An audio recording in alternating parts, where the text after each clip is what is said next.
नमस्कार दोस्तों, आज हम बात करने वाले हैं झारखंड के प्रमुख मेले और ये बहुत ही इंपॉर्टेंट टॉपिक है।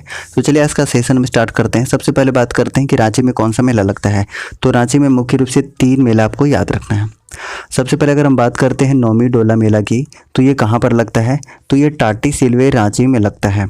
इसका आयोजन कब किया जाता है अगर आपसे पूछ ले तो चैत महीने के कृष्ण पक्ष की नवमी को इसका आयोजन किया जाता है।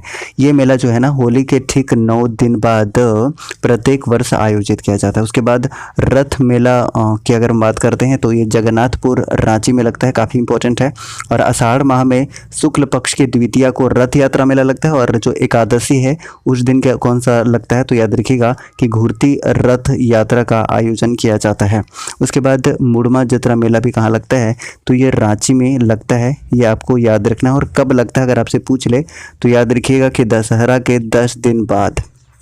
ठीक है, काफ़ी इंपॉर्टेंट है। और आदिवासियों के द्वारा जो मुड़मा मेला है उसे किस नाम से जाना जाता है? तो जतरा मेला के नाम से जाना जाता है। ये आप याद रख सकते हैं। उसके बाद हजारीबाग में नरसिंह स्थान मेला लगता है, ये काफ़ी इंपॉर्टेंट है। उसके बाद मंडा मेला भी याद रखिएगा, काफ़ी इंपॉर्टेंट है। मंडा मेला भी कहाँ लगता है? हालांकि मंडा मेला हजारीबाग के अलावा रामगढ़ में, बोकारो में भी लगता है।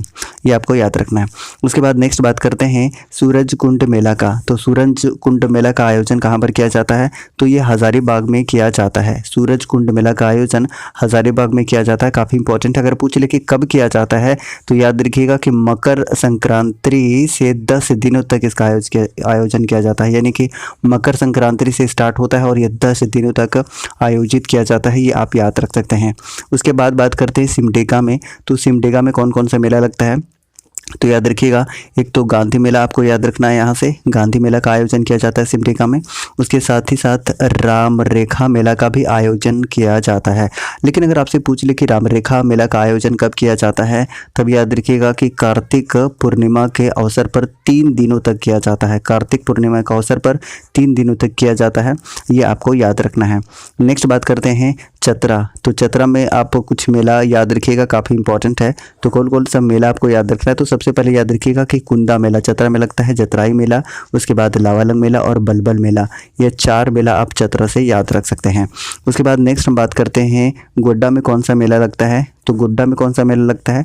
गणतंत्र मेला। ये बहुत ही पूछा जाता है तो इंपॉर्टेंट है। उसके बाद साहिबगंज अगर आपसे पूछ ले तो बिंदु धाम मेला का आयोजन किया जाता है। गुमला में उर्स मेला का आयोजन किया जाता है। दुमका अगर आपसे पूछ ले तो हिजला मेला का आयोजन किया जाता है दुमका में।